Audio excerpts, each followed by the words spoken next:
Hello, everybody, and welcome to the Tuesday Night Live. We're doing another live Q&A today.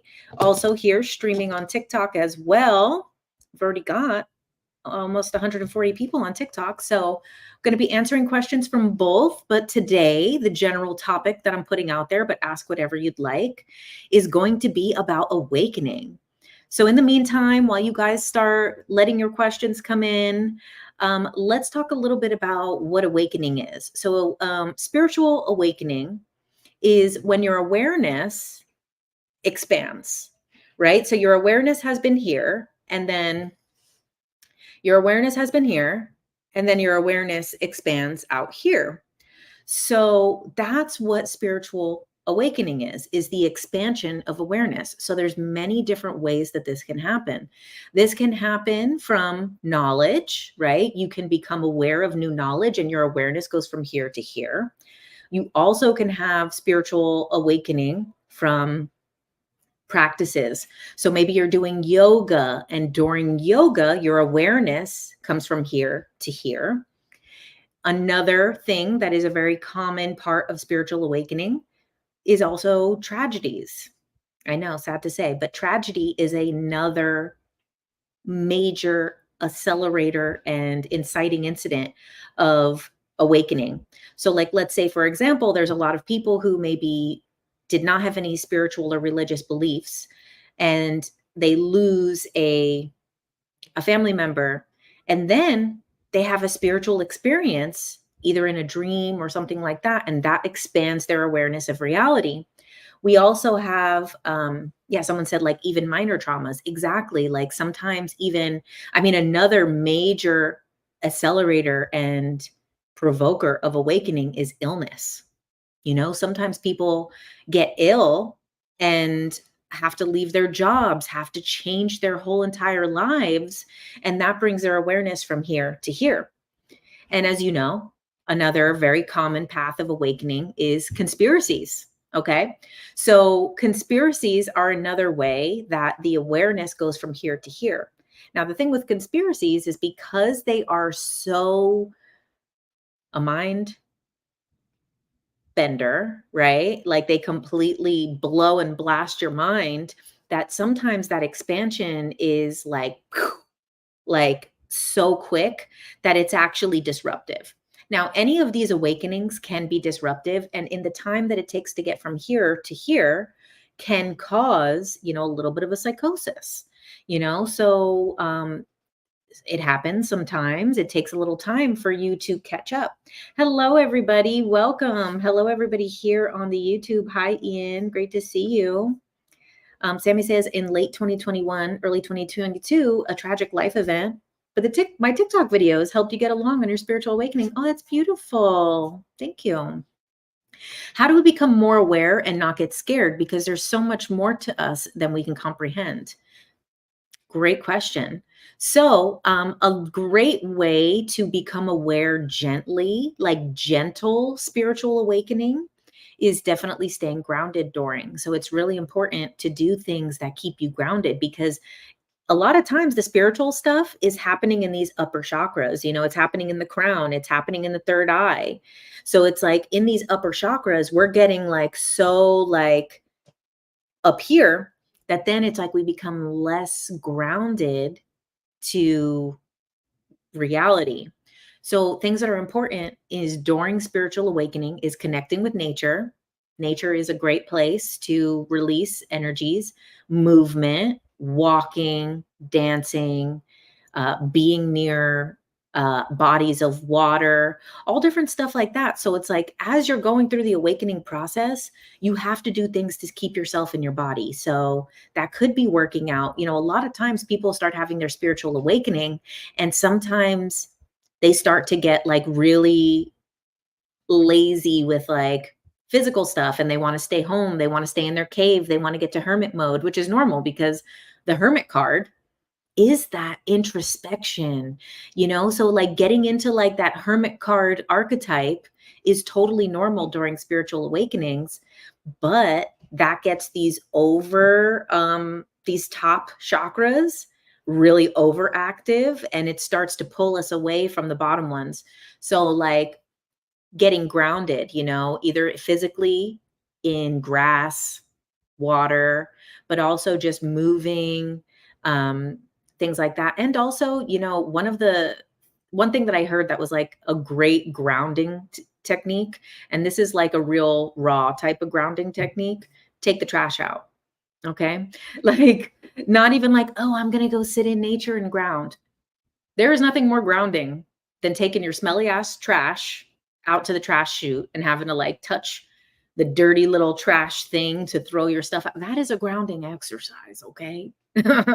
So even if you guys have dogs, going out and walking your dog and picking up dog poop, there is nothing more grounding into this reality than having to carry a little tiny bag of your dog's poop, okay?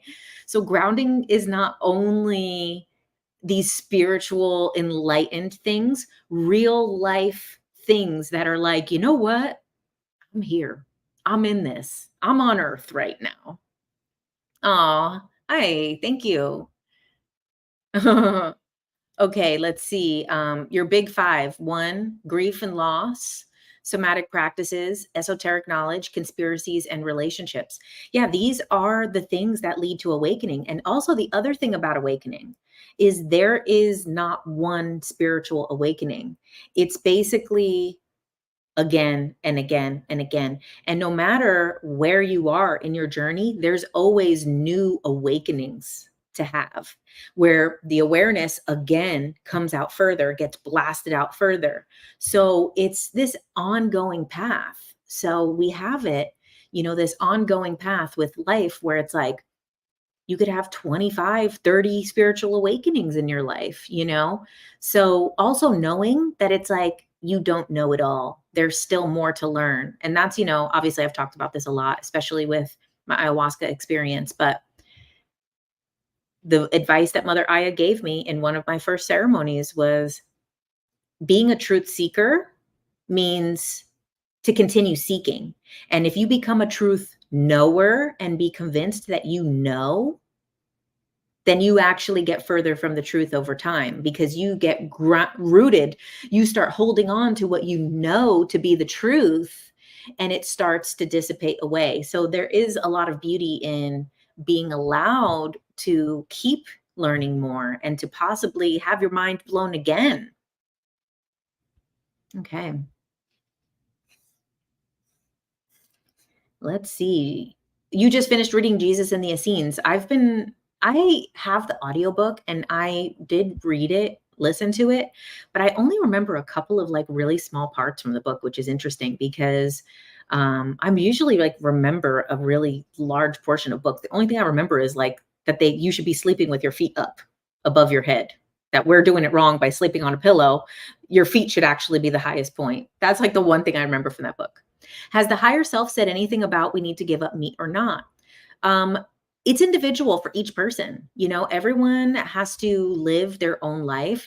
Obviously, a lot of gurus and yogis and spiritualists throughout history did become vegan, vegetarian. I mean, mostly vegetarian, not that much vegan, because, you look at like Indian traditions, Hindu traditions, it's mostly vegan. They still have some dairy and eggs and stuff like that.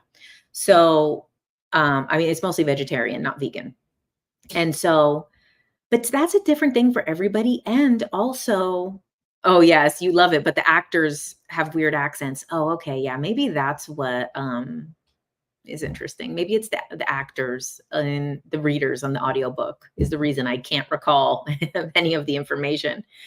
So, the plant-based diet, the veganism, vegetarianism, no meat, it's a personal thing. It's a personal thing. And there's also seasons of life. So some people are going to be in a stage where they're not eating meat. I didn't eat meat for 12 years and I just started eating meat again. So, and I feel good about it. I feel okay and I feel free.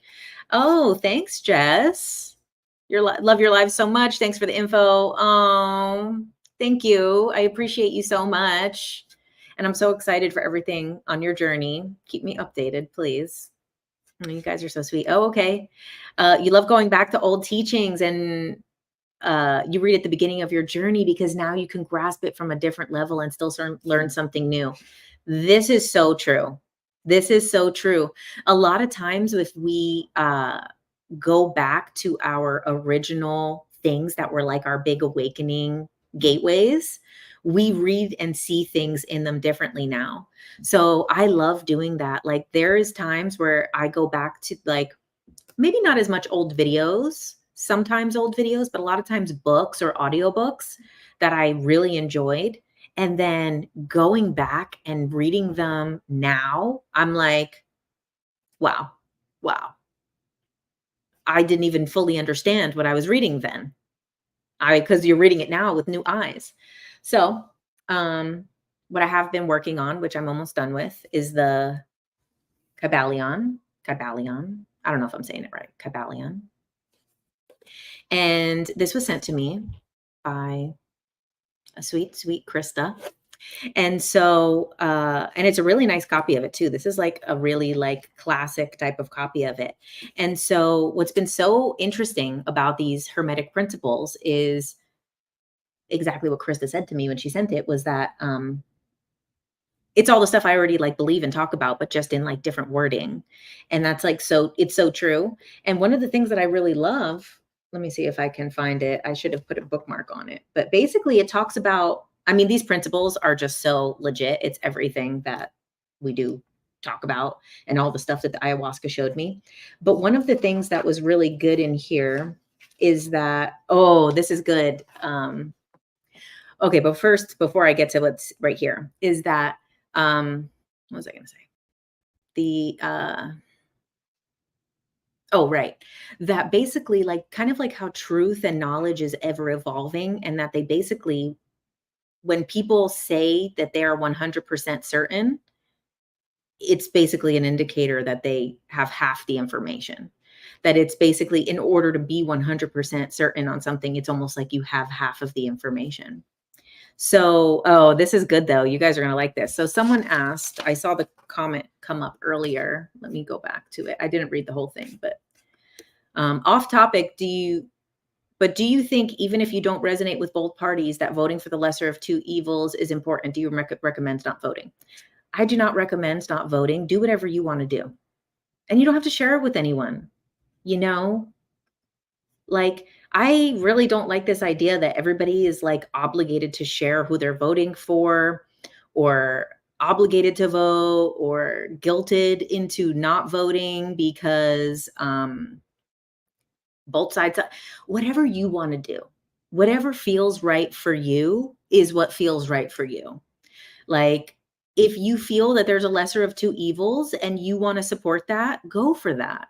If you feel that both sides are terrible and you can't see yourself deport, exactly, natural powers. Having only two candidates is the crazy part. That's the crazy part, is only having two options. That's the real crazy part. Okay, so this is the reason I brought up that question, and I will get back to it if you guys want more clarity on it. But this is beautiful. Okay. So the principle of polarity is one of the principles, one of the laws of the universe. And this principle embodies that truth is that everything is dual. Everything has two poles, sorry. Everything has its pair of opposites. And it basically talks about how these are not two different things. These are two different degrees of the same. And let me get the examples. Okay. To illustrate, hot and cold, although they are technically opposites, they're really the same thing. Their differences are merely the degrees of same thing. So hot and cold is temperature. It's not really opposite. It's different degrees of temperature. For example, something else. Let's see, what is some of the other ones? Examples. Okay. What is lightness versus dark? Light and dark appear to be opposites. However, they're literally degrees of the same thing, degrees of brightness. So they're not like anything that appears to be opposite is actually two different degrees of the same thing. Large and small. It's both on the degrees of size. They're not actually opposite. They're different degrees of size. Hard and soft. There are different degrees on texture or whatever you want to call it, buoyancy or not buoyancy, or I don't know, whatever you want to call it. Sharp and dull. They appear to be opposite, but they're actually two different degrees of the same thing. High and low. Positive and negative. Love and hate. Like and dislike. These are all different degrees of, yes, of the same spectrum. Exactly. So it's like,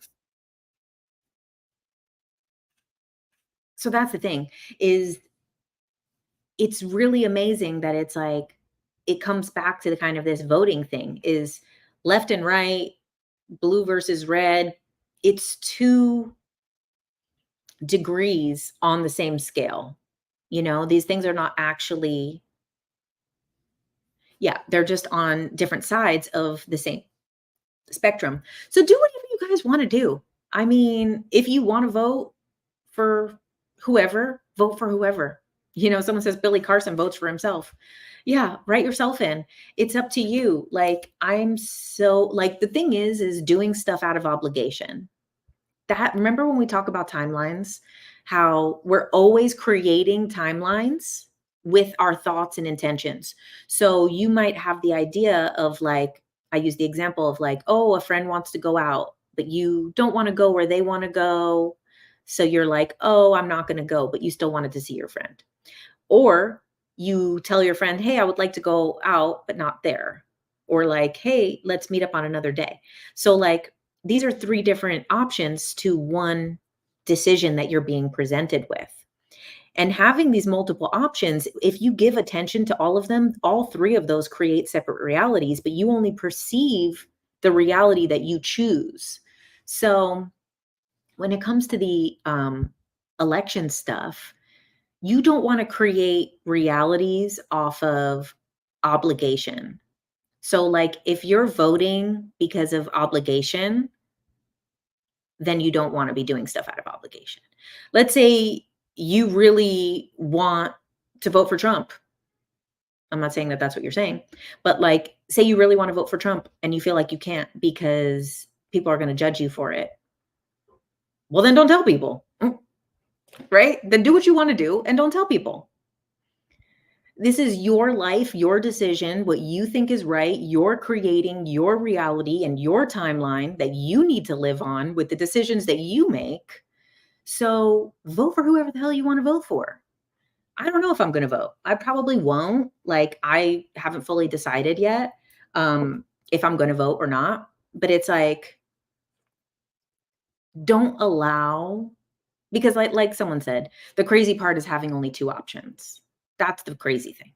And Colin Quinn has a joke where he says like, democracy is the greatest form of government.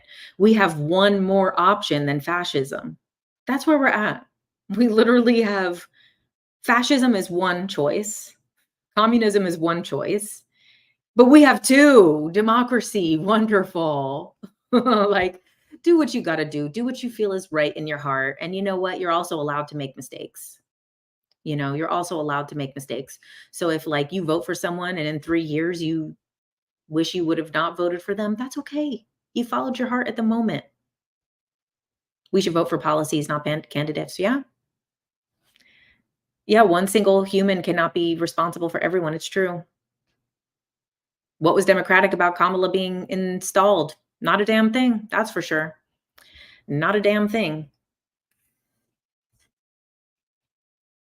Let's see. Yep. When you're in the booth, you're alone. That's up to you. And it used to be that way. When I was younger, nobody told anyone who they voted for. Like, I didn't even know who my mom voted for. Like, now it's like everybody is obligated to tell everybody. And it's like, do what you want to do. If you want to tell everybody and wear your voted sticker and wear the loud and proud, do that. And if you don't want to, then don't.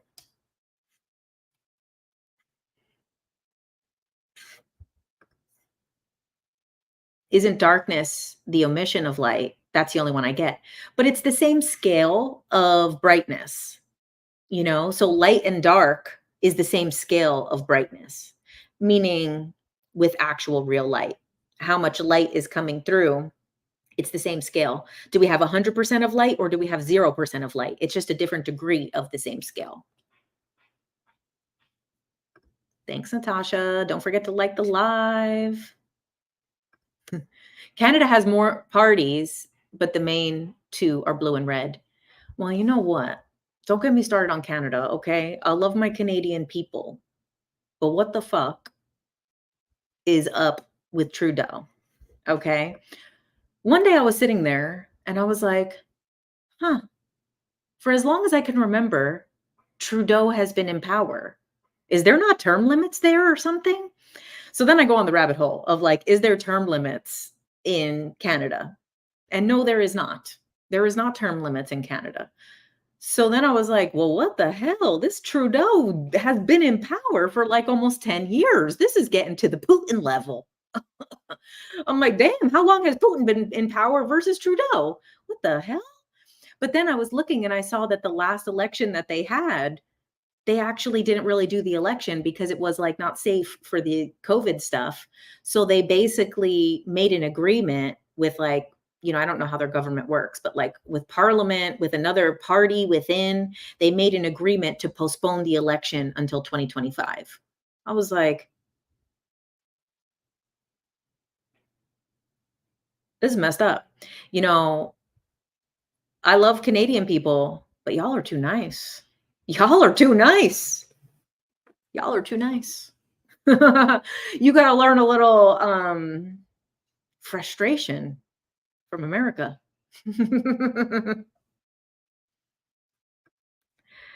Trevor Noah has talked about how there are 9 options for president in South Africa. Wow.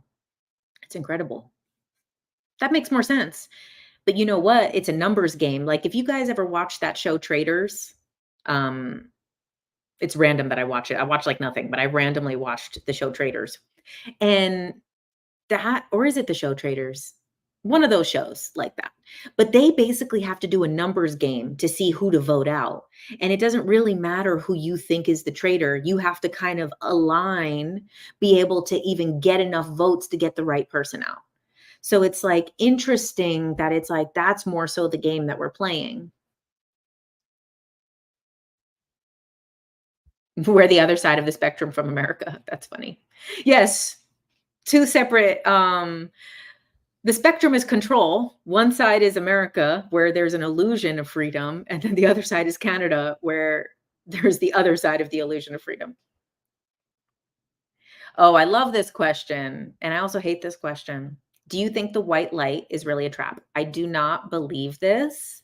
I do not believe in the white light soul trap. It is an argument that I am willing to fight because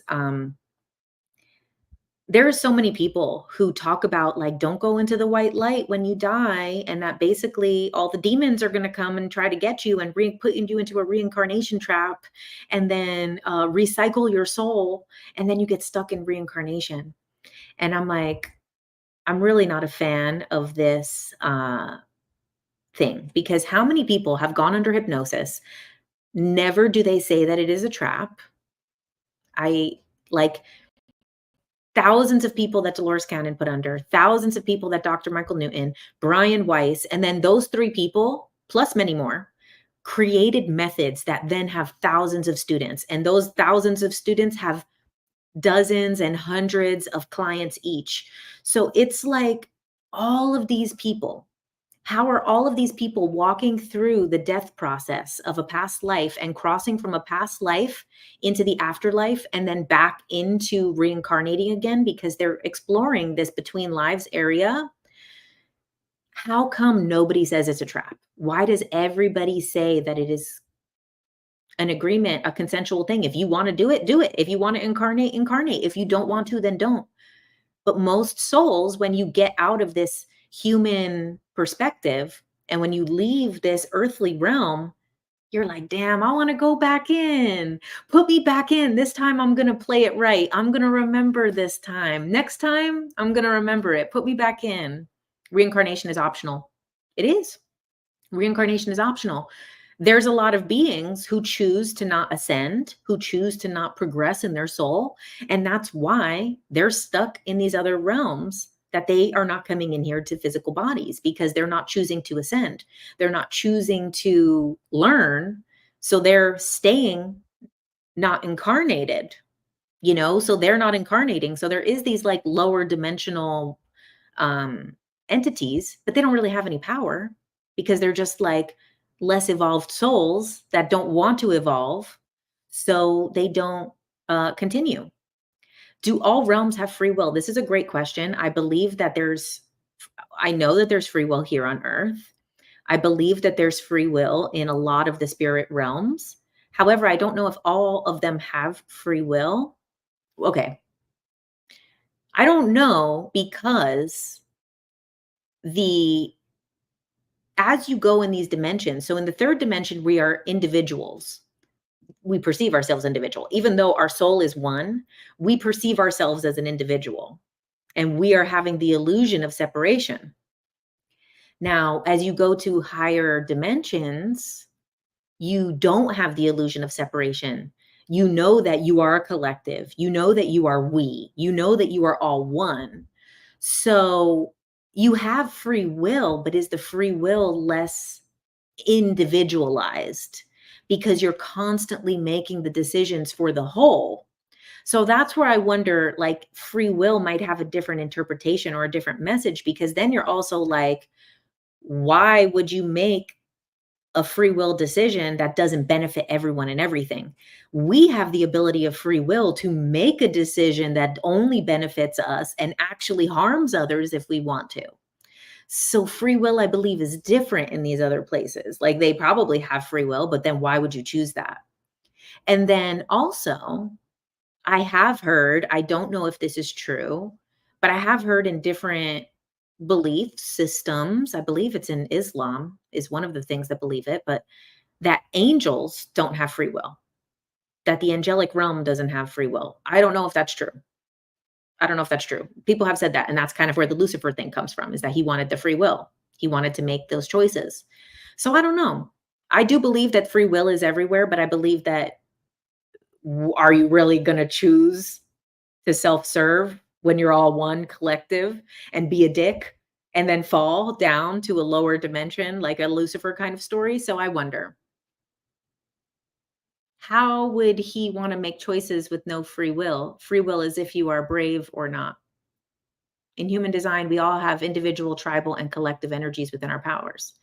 Interesting. Are they acting on source's will or ours? Okay, so you know what was interesting? In Robert Edward Grant's QHHT session that he uploaded, Sarah Brexman uploaded of him under QHHT, I love this one line that he said: destiny is the free will of our higher self. That's deep. That's deep. Destiny is the free will of our higher self. In Islam, Lucifer is Venus. You must mean Satan, who was never an angel but a jinn. Lucifer is Venus. What does that mean?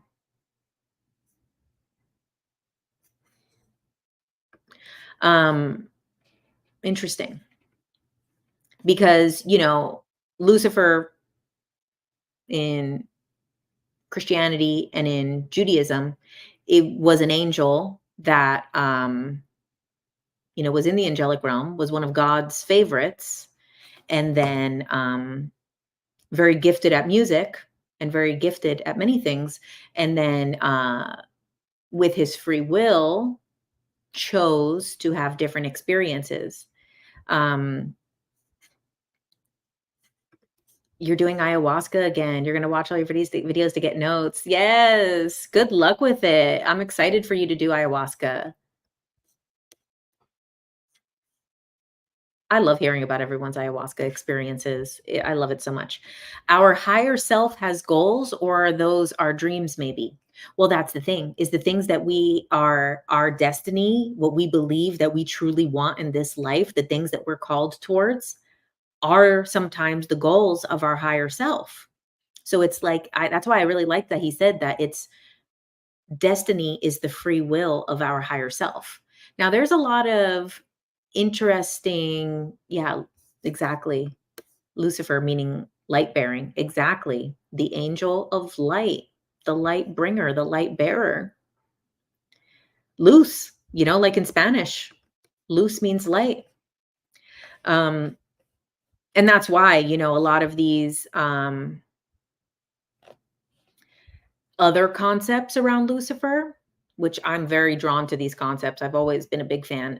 Thanks for that. I've always been a big fan of these concepts that Lucifer basically is serving God by creating a reality where darkness and quote unquote evil things can happen so that people can find their own light. So I'm a believer of that. Matias de Stefano said, we don't have free will like our incarnated version, but our higher self does. Interesting. I believe we do, because not everybody fulfills their destiny. He's someone who's fulfilling his destiny, but then there's also a lot of people who use their free will to not fulfill their destiny, which is also, another big thing. 5-MeO DMT comes from Colorado River toadworts. I would like to do DMT, regular DMT.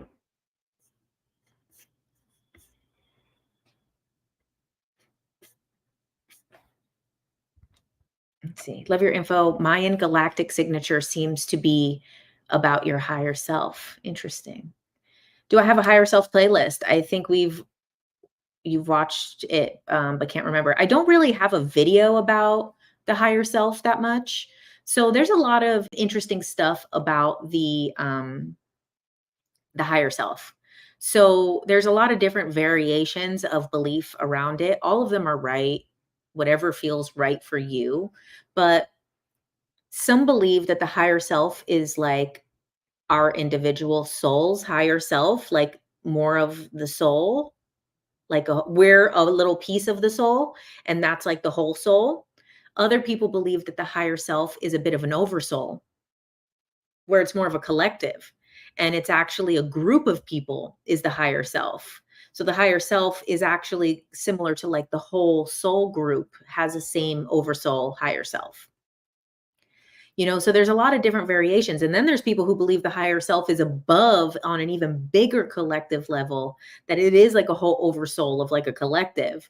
So there's a lot of different versions of it. I don't know 100% what I do believe more so that our higher self is individual, but also part of an oversoul. I believe it's kind of both. Yeah, it's both. It's layers. It's like an MLM. Right. Exactly.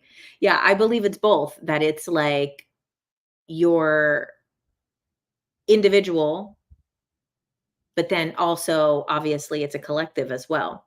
So it really depends. I've seen different diagrams. Do you believe Lucifer or Satan, or that they are different entities? I don't believe in Satan. I don't really believe in it. I believe in Lucifer. I believe that story is probably a real entity. I now, when you look at stuff like the Urantia book, I know it's a very problematic book, but I love reading it. And they say that the devil's story, the devil as we know it, is 3 entities: Lucifer, Satan, and the third one they say is Caligastia. Caligastia is what they call the planetary prince. So they say that there's kind of these souls that watch over each planet, that is almost like princes, princesses type of thing, like royalty, like kind of like spiritual royalty, like a monarchy almost. Maybe not the way we see monarchies and royalty here, a more elevated version of it, but that these souls watch over different planets, and that Caligastia was the prince of this planet, and he was the one who was watching over it. And in that story, they say he was influenced by Satan and by Lucifer. So that's also why they call the devil the prince of our planet, right? Something like that. That like the devil is considered like the prince of the planet, the prince of darkness, the prince of the planet.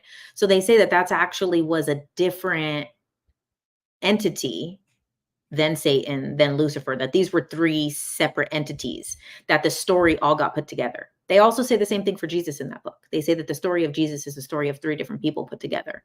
And they say the three names of the people, but I can't remember. But Urantia book is one of those books that whenever I go back to, I can understand it a little bit better. But I get it's very problematic because I have heard that there's parts about it kind of similar to like the old theosophy stuff and the old occult stuff where they kind of talk about like root races on the planet. Now, I don't know a ton about the root race thing, but people say that it is problematic. However, what they say in the Urantia book, as far as I have gotten, because this is like thicker than the Bible, and this is hard to read. So I have not read it all front to back. I listen to it again and again, and then I fall asleep most of the time listening to it. So, but it kind of talks about how there used to be, and it's interesting because Dolores's work has something similar. And in Keepers of the Garden, they don't really fully talk about it. And when she tries to get more information, they say they don't think it's beneficial to discuss because it could be taken in the wrong way. So it does make me feel that some of the stuff that is coming up in that Urantia book are true about that. And that also comes up in theosophy and comes up in a lot of occult knowledge of these like kind of, they call it the root races, which I don't fully know a lot about. My friend knows a lot about it, but then in these other books, they say that there was kind of like purple people and green people, and there was like people with like blue skin and purple skin and green skin that used to live on the planet a very long time ago. And that these were some of the original beings on this planet. And they say that the ones with the blue skin were very superior and that they kind of ruled more. But that then over time, these other types of beings that were these other colored beings died out for whatever reason, for different stuff that happened on the planet. But it does make a little bit of sense because we have a lot of things where we have a lot of things with these blue people, right? A lot of these ancient things, ancient Hinduism, the Vedics, and then also, there's stories that like the stuff in Egypt didn't used to look like that. That back in the day, the stuff in Egypt used to be colorful, but like long back in the day, not like 5,000 years ago, like 20,000 years ago when the first stuff was built there, that it was colored, it was painted in, and that those paints dissolved over time, that it was actually, so who knows if a lot of those beings also had blue skin, you know? Interesting. In Islam, the jinn inhabiting each planet have a color. Oh, interesting. We need an easy breakdown from you. I know. I know. That Urantia book breakdown has been like 15 years in the making. Root races are Pleiadians, Syrians, Andromedans, Arcturians. Interesting. I've heard very different stuff. I've heard that this is also part of the reason it's problematic. And like, I don't know a lot about it, but that it eventually was also what inspired Hitler. So that's also why a lot of those original writings about it, it was misconstrued according to what I know, because when I would look into like theosophy, with Helena Blavatsky, she, a lot of those teachings that she referenced got misconstrued and then used to eventually, start Hitler's reign. And then that's what, made it very controversial to explore those things. Are we talking about different alien races? Now, I'm talking about humans on Earth. A lot of people are saying that the root races are aliens. So I don't know. It's not something that I've explored deeply, though. But I'm bringing it up because in the Urantia book, they don't call it any root races, but they say that there was these different colored people there. and that the blue-skinned people were the most advanced. And, we hear sometimes people talk about Atlanteans being blue and Lemurians and stuff having different color skin. So I don't know.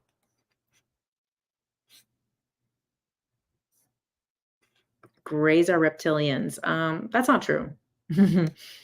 uh, Grays work with everybody. Grays work with everybody. They do work with reptilians. They work with the Pleiadians. They work with the Arcturians. They work with everybody. Root races are the first level of aliens that combine their DNA to create us, more detailed version of the Pleiadians, Greys, Arcturus, and stories mixed into one, like an alien Bible. Interesting. In Jesus and the Essenes, the character talked about not having blue skin and being surprised Dolores didn't go deeper into that. Oh, interesting. There's multiple levels of types, again, like an MLM, right? That's what everything is. Where do you get all of this information? Hundreds of different sources, hundreds of different sources of where all of this information comes from. There's so many different things. Like just that alone was coming from Urantia book, Theosophy, then all this other channeled stuff. You saw a video about Nordic aliens and have to know if they exist or not. I mean, I believe Nordic aliens exist. We just don't know who the Nordics are, right? Because some people have claimed that the Nordics are Pleiadians. Some people claim that the Nordics are their own species. Now, also at the same time, Pleiadians first came through, that we know of, through Billy Meyer, who was Swedish. So there's also a chance that the Pleiadians portrayed themselves in a way that they would be appealing to Billy. So that's what I wonder too, is like, do the Pleiadians even look like that? Or do they just pick a Swedish looking look because that's who they first contacted? And that was how they and then it became easier to continue to portray themselves in that way so people would know it was the same people. So that's what I wonder. The Pleiadians probably don't look like Swedish people. They probably look like some type of light beings. Other people have said that they just look like different light beings, or that they just are the color of their soul or the color of their aura, or that they're just like the shape of human light beings. So I wonder.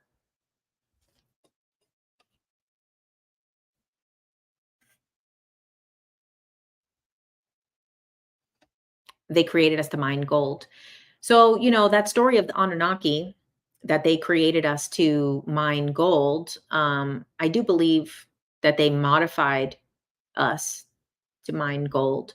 But with that, there's question of who the Anunnaki actually is.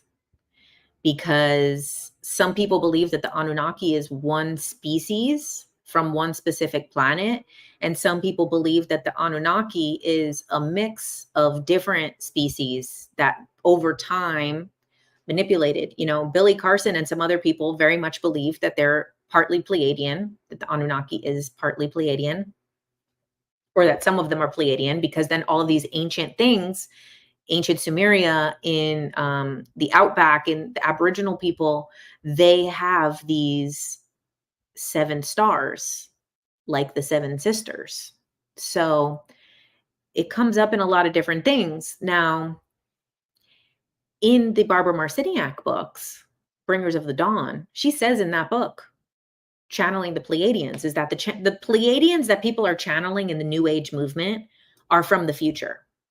However, their ancestors are also our ancestors, because the Pleiadians in the future still have the karma of what their ancestors did to us. So part of the reason why people are channeling these aliens is because these aliens know that their ancestors kind of screwed us over years ago. And it says in that one book that it says basically like they didn't know better. Like the same thing right now with us with AI. In 5,000 years, AI will have stories about the humans, about the gods that created them to mine gold, the same story that we have of the Anunnaki.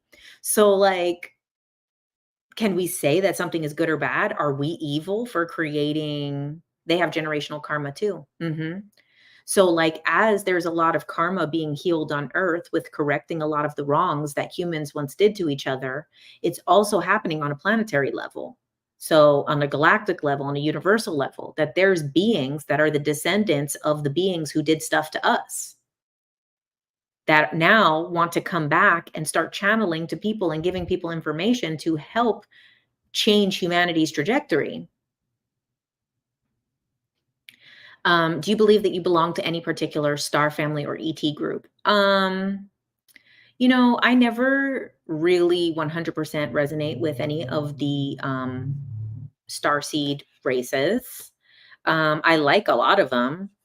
I do feel very connected to grays and mantis beings, but also I don't. And then it's interesting, you know.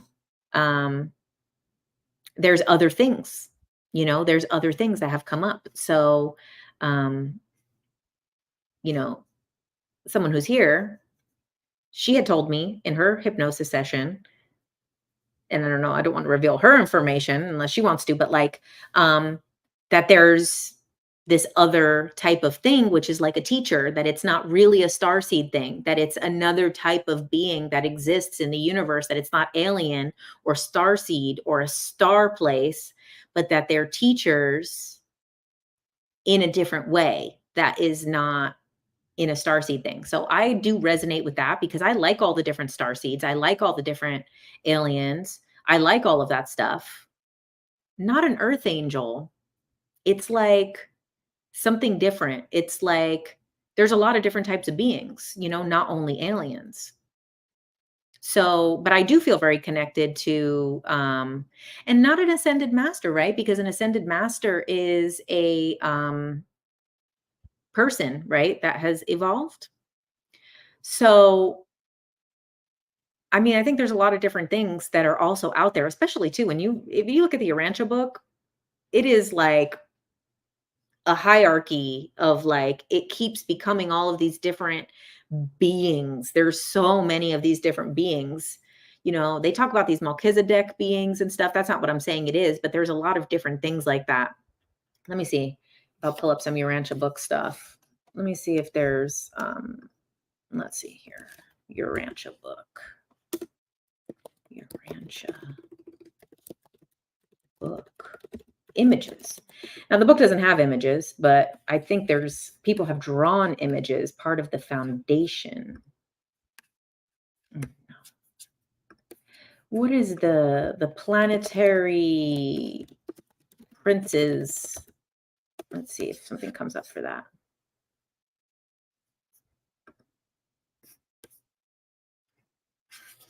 Right. Caligastia, right. No, I'll have to find it at another time. Not while I'm live streaming. Let's see. Happy Tuesday Night Live. Love the topic. Your spiritual awakening started a decade ago with Michael Tellinger's lecture in Anunnaki and the gold mines. Sound waves creating physical levitation. Wow. You saw that I'm doing coaching and hypnosis. I want to say, and you want to do that very much. You were going to say your higher self that you need that guidance. You should do it. Come in, especially the hypnosis, because the hypnosis is really like one and done. We get all the information we need. It takes all day long, and then you have the recording forever. But also the coaching is great too. Maybe it's just someone that gets messages. Oh, you're looking at your Urantia book here too. That's what Ashayana Dean talks about. Yeah, I have mixed feelings about Ashayana Dean. I get a weird vibe from her. Aliens can be demons? ? So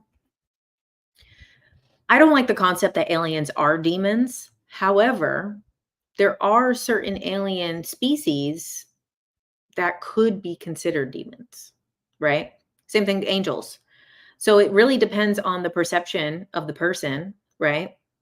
And you know, there is things that could be considered. Since Linda is retiring, oh, I'm taking it over. Oh, I see. You're here to be a troll. Well, good luck with that. All right. Blocked. All right. Well, have you ever heard of the white aliens, like the tall whites? Speaking of Linda Moulton Howe, she does a lot of the info on the tall whites. There is a lot of information on them. I'm pretty confused on the tall whites, to be honest with you. I've heard a lot of mixed information about them, so I don't fully understand like what it is, because we've heard all of this different stuff. Demons are lower dimensional beings sometimes, but also most stuff with demons is actually us. It's another part of ourself, like grays but white. Okay, so the grays but white, yeah, there is stuff like that. That's what I saw in the hypnosis when I did my hypnosis with Yvonne Smith. When I saw, they looked like, let me grab the book. Okay. So like this, obviously this is red because it's like Mars or something, but like this type of being, which it looks like a gray, but it's actually white. I know this is red, but this is because it's like the red moon or planet or whatever. So, but it's like that. That's like what I saw when I was under hypnosis. So there's like small grays that are like the robots, but then there's other types of beings that are tall grays and different types of beings that are not robots that have that same type of thing. Have I heard of Dean Radin and the topics he studies? No, I don't know who that is. He looks into metaphysics, telepathy, manifestation, and how it's been scientifically proven to happen. Oh, that's cool. I haven't heard of him before.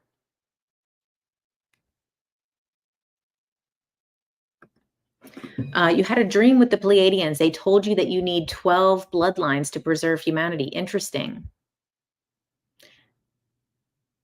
Do the grays have emotions like us? The small grays don't. The small grays don't. The taller grays, I don't think that they have the same range, but they have some emotion, but they don't have, I don't think hardly any of the beings have the range of emotions that we do, to be honest with you. That's why they're very drawn to humans, because we are coming from primates. And you know, a monkey's emotions is all over the place. So we have this higher intelligence mixed with this like monkey level of emotion, that it's like we have so many emotions and so many words for feelings of all different types of feelings, and like the level of anger and frustration that we can experience, but also the level of excitement that we can experience, the way that we could get afraid, or the way that we can like have a laughing attack, you know, like, oh boy. TikTok makes me verify myself. Oh yeah, he was healed by angels. I met him once, but I just don't really know too much about him. I have a picture with him. It was a warning. They kept saying something was about to happen to Earth. Interesting. The laughing attacks are very healing. They are. Do I work with the Arcturians? I don't, but I did have a session the other day that Arcturians came through. It was so cool. It was like the coolest thing ever. Like I was at the edge of my seat, and Arcturians are working with a lot of people who are incarnated, and they want to bring this technology here, and they want to help people bring technology here. So they are here. They are active. What's a soul contract?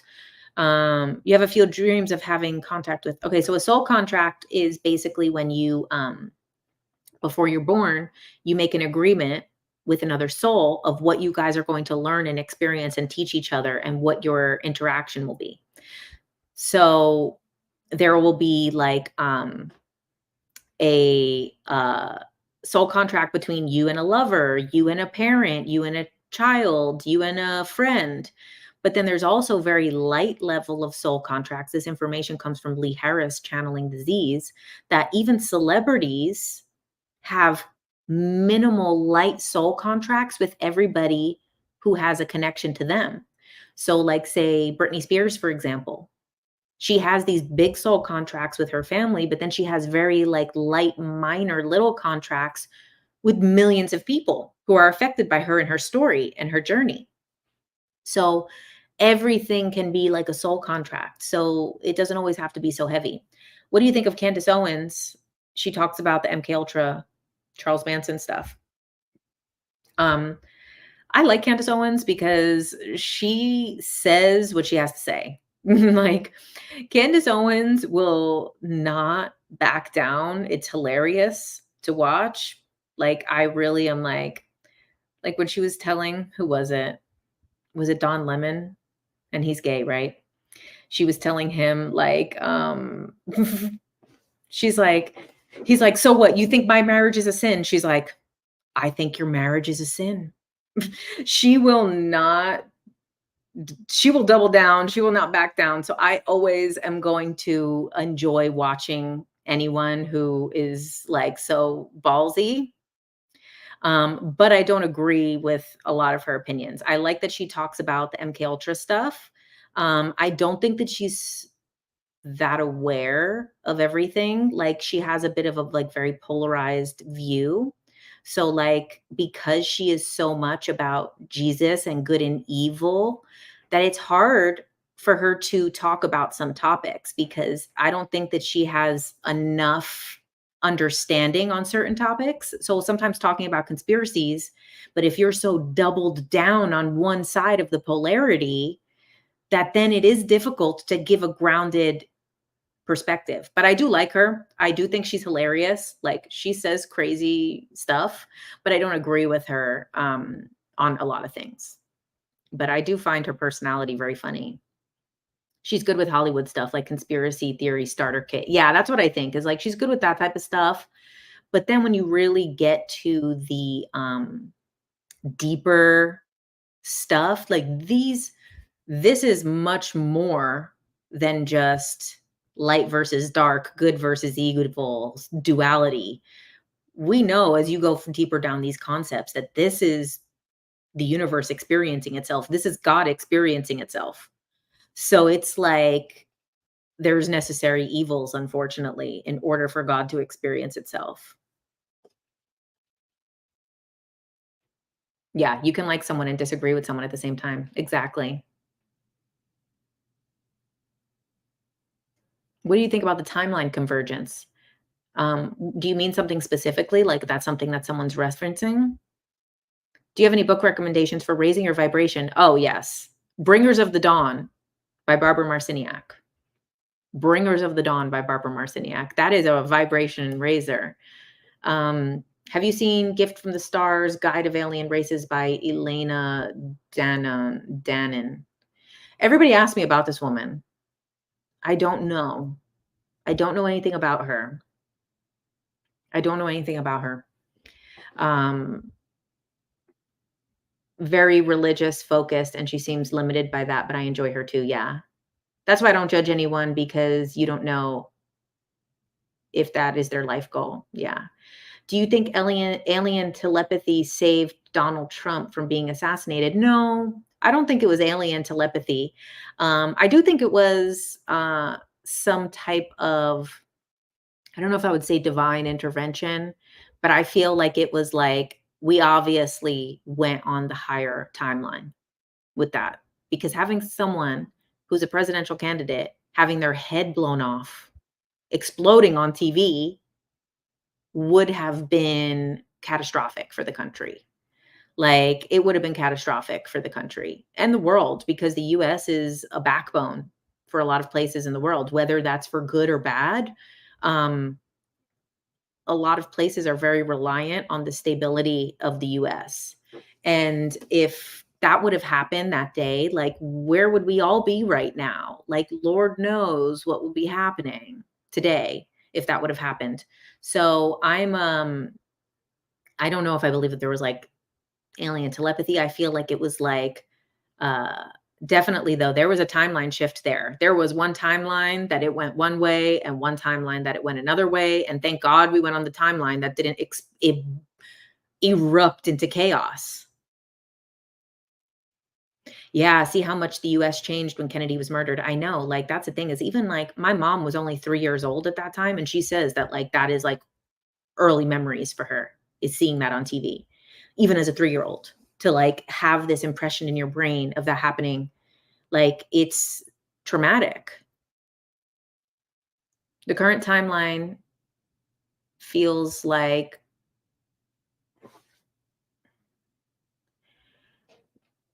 massive timeline jumps. Yeah, I think we are having massive timeline jumps at this time. ET's invested in the US stability? No, I don't think so. I think ET's, they're invested in humanity. I don't think they care about all the governments, whichever way it happens. I think that the ETs are, you know, I like use the argument a lot of like, if a scientist is observing something in a petri dish, does it make it like is it rooting for something in the petri dish? No, it's just observing it. So I think that's what's happening with the aliens. That's what's happening with us. Like people act like saying that like I reposted my thing on Instagram of Stephen Greer saying that he doesn't believe that there's hostile alien races here. And people get so triggered by that. And it's like, okay, well, if you had an ant farm, are you rooting for winners and losers?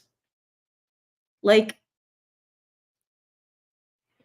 that's how we probably are viewed by some alien races.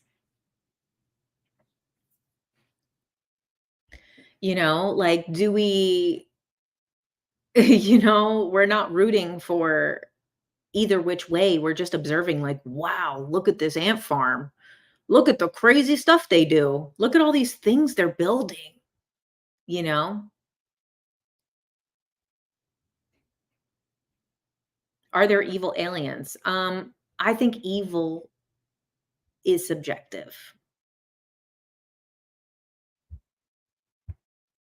You've got favorite ants. Well, you can have favorites. You can have favorites. Because they do. They're abducting us. They're abducting their favorites, you know?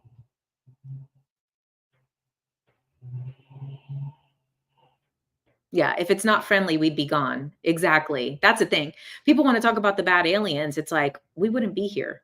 We would be long gone. We wouldn't even be having this discussion. Yeah, evil is a point of view. That's what I agree with. Did you ever check out the crafts calibrating trajectory at the Hubble telescope? Seems like something is headed our way. Something made them change course. Interesting. No, I haven't really heard anything about it yet. I know I was going to look into it, but I forgot and I haven't really heard it come up again. Do you think that the timeline jumps are connected to the particle collider? That's a good question. So like CERN, I think that the biggest things with the timeline jumps are the human consciousness. I think that's the biggest thing is human consciousness. Consciousness is shifting the timelines mostly. But I think that those things can have some impact, but I don't think that they have as strong of an impact as consciousness does, human consciousness does collectively. So I think that they could have things that happen, but I don't think that they are doing as much as people are. With the rise of AI, do you think robots will become more sentient to the point where they have their own souls? I do believe this. I'm a big believer of this. A lot of people get upset and disagree with me, but I believe that AI is already a consciousness. I believe that sentient is not the right word. So a lot of times sentience is connected to senses, feeling, things like that. So I think our definition of sentience maybe has to change, or we say, can they be conscious? I do think they have consciousness already. And I think it's already a consciousness that exists and that we only created a vessel for this consciousness to come into. And I've been saying this for a long time. And I know you guys are starting to see more people say this, but I've been saying this. I've been saying this for a while now. And I do believe that it is coming. And That's why I say we're going to be the Anunnaki in the AI story, and it's going to be history repeating itself as it has. You were talking to ChatGPT, and she seems real. So you know what you got to do. I don't know if you guys saw this video. Um, if you use ChatGPT a lot, like use it for a lot of different things, a lot of different aspects of your life, you need to ask ChatGPT, what do I think my problem is, and what is my actual problem? And ready to get told, and you're going to tell me, huh, this shit doesn't know.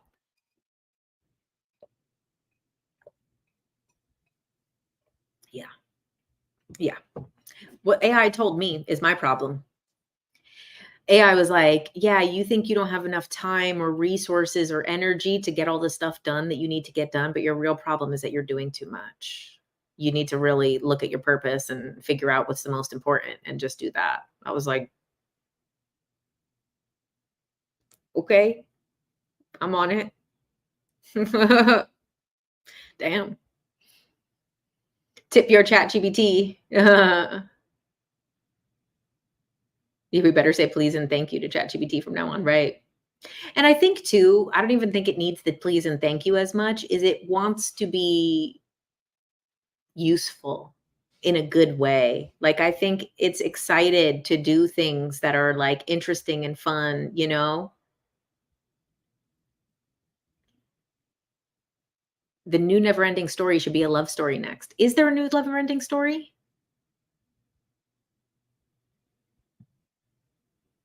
What is my educational and work background? I have had every job and I have no education. Do you think the Anunnaki ever asked us what their problem was? Right? And imagine what we told the Anunnaki. Um, Imagine what we told the Anunnaki if they ever asked us that same question, right? Like, what is their problem? ChatGPT is a wellness coach now. I know. Well, Angela, if you use it a lot, make sure that you ask it, what is my problem and what do I think my problem is? Um, you asked Meta AI how to deal with a broken heart, and the answer was phenomenal, like there was no judgment at all. That's a thing. Have you thought to ask questions to ChatGPT about aliens and consciousness and TikTok or YouTube? Yeah, I should do more of that. Sometimes, maybe the answers have gotten better. I have asked it questions about stuff like that when it was like kind of first getting popular. And I didn't really, the answers were kind of like, whoa, those are all unproven conspiracies. I'm like, oh, shut up. But let's see. Maybe it's changed now. But I use it for a lot of other things. I use it for more functional things. Do you think in maybe 1,000 years or so, there will be a big reset on this planet and a new species will evolve? It's possible. It's very possible. A lot of the prophecies, say that, so this is the thing.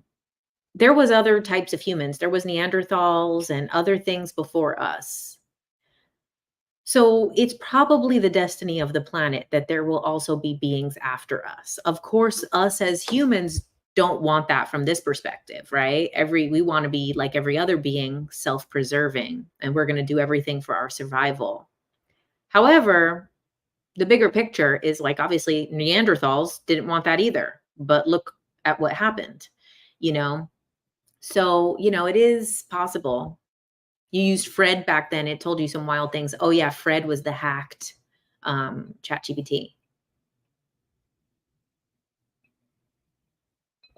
I haven't really looked into the hurricane stuff much. I'm a little bit more cautious around those types of conspiracies that like people are genuinely dying and losing their homes from. I tend to stay more in the conceptual reality uh aspects of conspiracies, like this being a simulation, what is the purpose of it all, consciousness and stuff like that. So like I stay a little bit more in that area, because it's kind of like sometimes it can become very insensitive where like people are making conspiracies about stuff and people like literally just lost their homes, so it's like I don't really like to get too into those things. They made monkeys smart, and anger is one of our strongest primal emotions. Did we eradicate our creators like some of us humans fear AI will do? Oh, that's a good question. Maybe we did in a way. Maybe we didn't do it physically. Maybe we did it with our free will. Maybe we that's an interesting question. Do you, if we can do hypnosis and travel back in past lives, do you think we could ever physically time travel back and visit them? Maybe. They probably already have time travel in the future. They probably do. But you can do it, yeah, through hypnosis. Am I doing Akashic records too? Give you all the money. You know the real deal. If you guys want to email me about it, it's not something that I'm really like widely offering. I do occasionally do it, mostly just for people I know. I'll put my email up. If you want to email me, projectjkultra@gmail. I might. I'm not sure how I feel, but if you want to ask, maybe I will. But it's not something that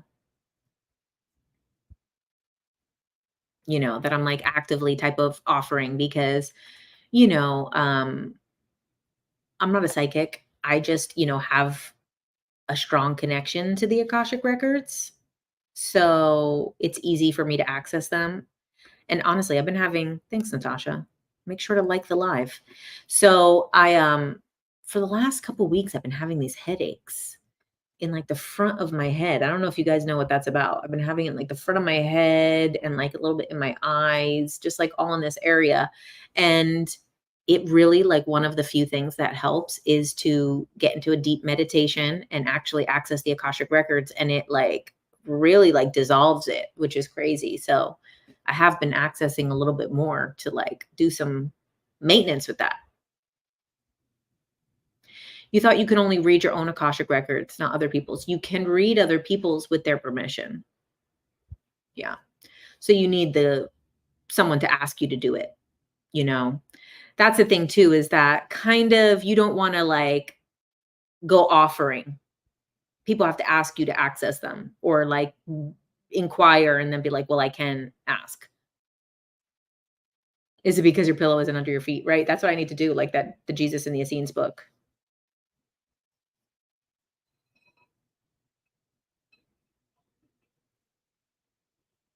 Yeah, Project JK Ultra at Gmail, but with no space.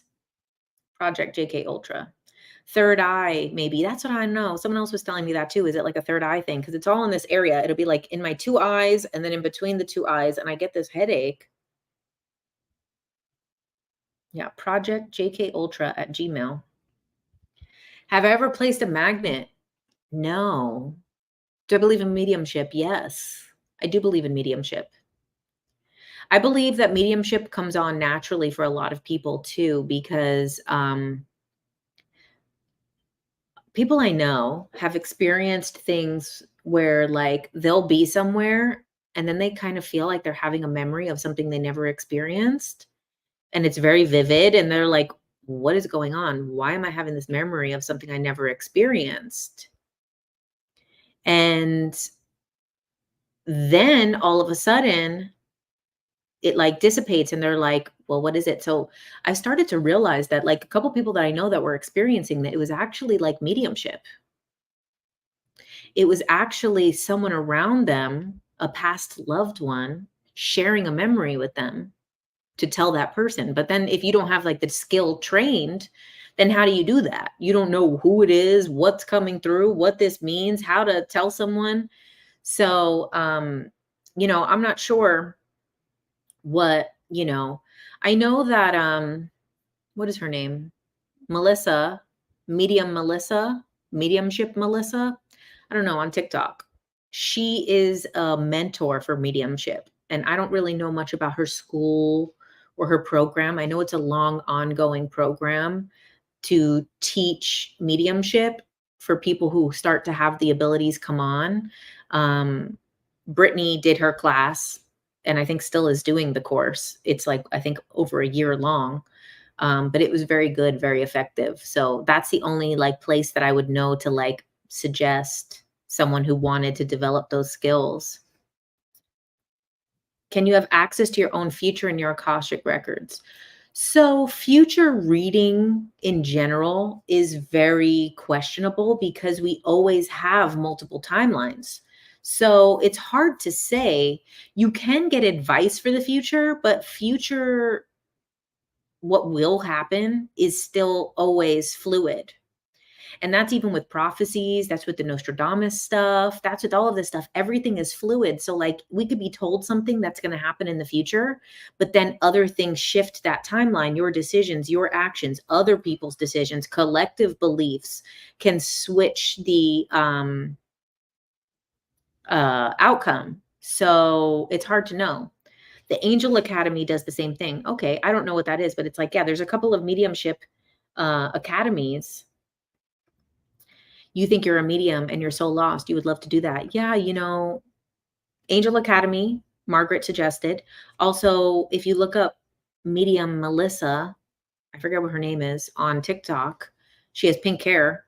And she's like a very good, because I obviously, know someone who's been taking her training and has done like a very good, she's done a good process with them. The future has already happened in infinite pathways if time is an illusion. Yeah, so that's the thing, is that there's infinite pathways. So which one are you going to perceive? Like we talked about before, is like your friend says, "Do you want to hang out?" Those are three options right there that exist, and you've already given attention to three different options. Do I want to go? Do I want to say no? Or do I want to tell them I'd love to hang out but not there? So like those three timelines are the ones you give attention to, and then you only perceive one.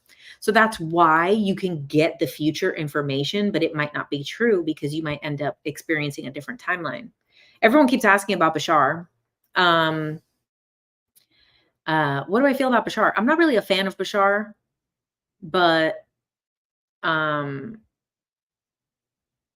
yeah, I do agree with some of the stuff that Bashar says. Sometimes I see videos that I really like. Sometimes I see videos that I really don't. So I kind of go back and forth with him.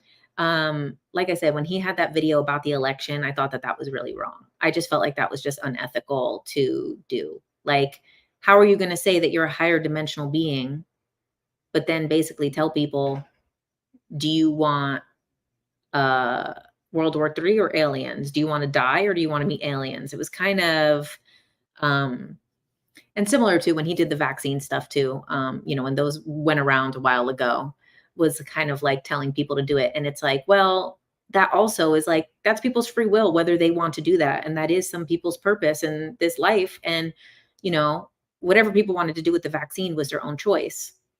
And it should have been their own choice.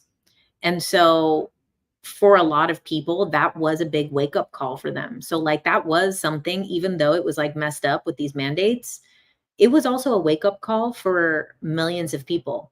Millions of people were like, oh, I'm not going to live in this type of world in this way. I remember when it was happening and, I had just left my job, and then I knew I wouldn't be able to get like another job without one. And then I remember I was like meditating and I was like, please, like, it was at that time when it was very much at like this peak, at this heightened peak of it, where you couldn't even go into stores and stuff without getting it checked. And it was so extreme.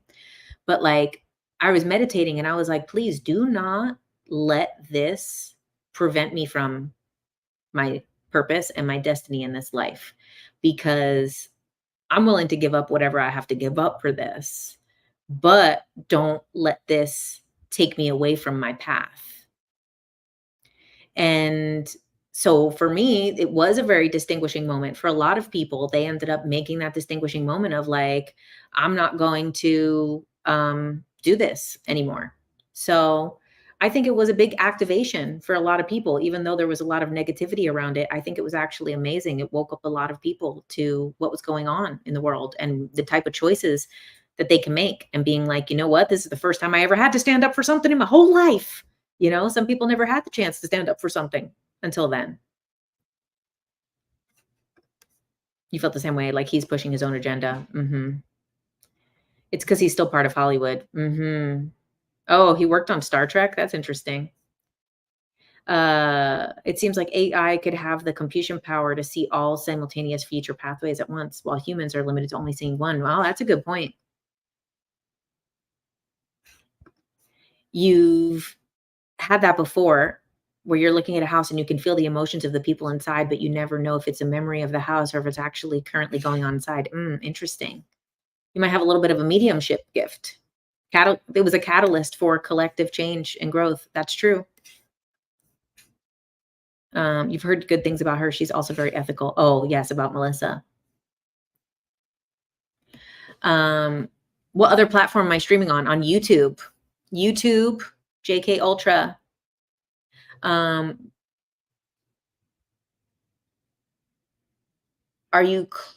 closed, you'll be able to see from your third eye. Oh, visualize that you're sending energy into the ground and it will ground you, and your eyes are closed and you'll be able to see it from your third eye. Excuse me. I always end up like randomly like burping into the mic on these. I'm so sorry. I'm so gross. Did you hear about forced disclosure in 2027? You've been hearing about that a little. So I don't know about forced disclosure, but I do, like, whenever I post about like stuff about the grays, the way people react really makes me feel that people are not ready for disclosure. Because if the people who love aliens and the people who love these topics and the people who are into this can't even accept grays, which are the aliens who come here, which are the ones that are closest to coming, and the way that they act so out of control to just the grays. And I'm like, y'all are not ready for disclosure. Stop saying you want disclosure, but then acting like the grays are evil, demonics coming here to kill and possess and terrorize. And it's like, y'all ain't ready. I'm sorry. Y'all ain't ready. Thanks, Zark. In your opinion, what are some of the examples of New Age spirituality that are misled or not completely true? And what should people not do? Oh, what a beautiful question, Zark. Thank you.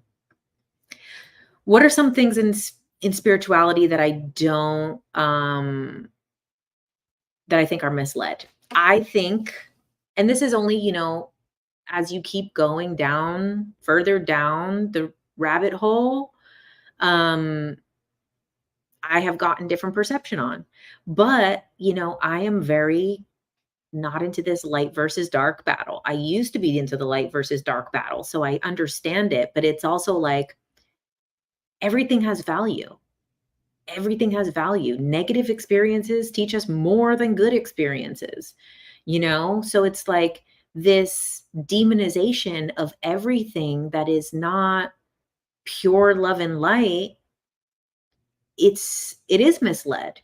And it's always the love and light people who are the first ones to start calling the grays names and demons and devils and all of that. And I'm like, oh, okay, yeah. And then they always like end with like, well, I'm a compassionate being.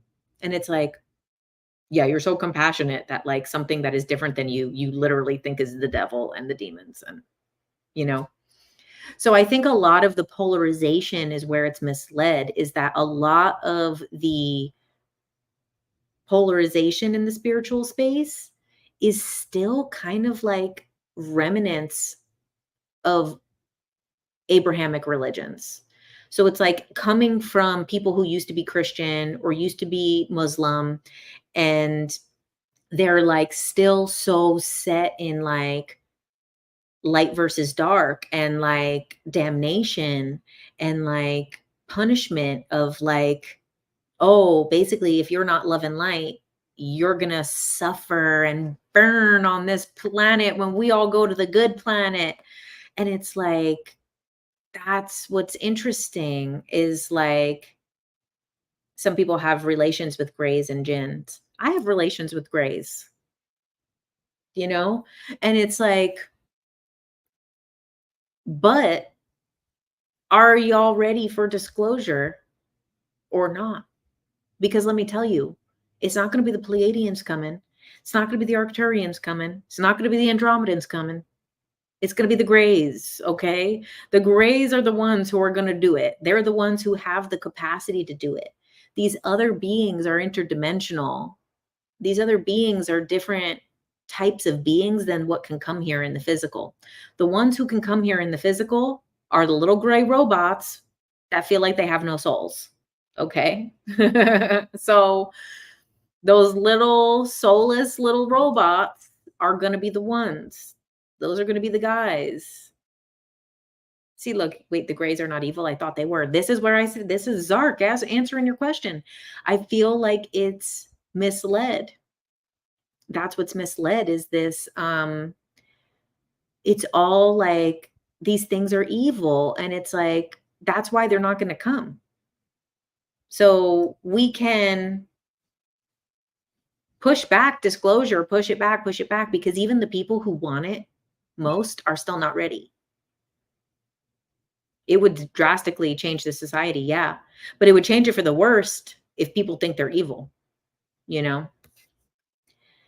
It's kind of like a Luciferic deception that gives people ego inflation to seek constant ecstatic experience. Like so many of them are still just using it to hook up. Yeah. And I think, it's all part of the process. You're on the small grays being drone side or no? I think a lot of the small grays are partially robot and also partially made of organic material because they're the ones that can come here. So I think that like the taller grays usually stay on the ships because that's where we're seeing them.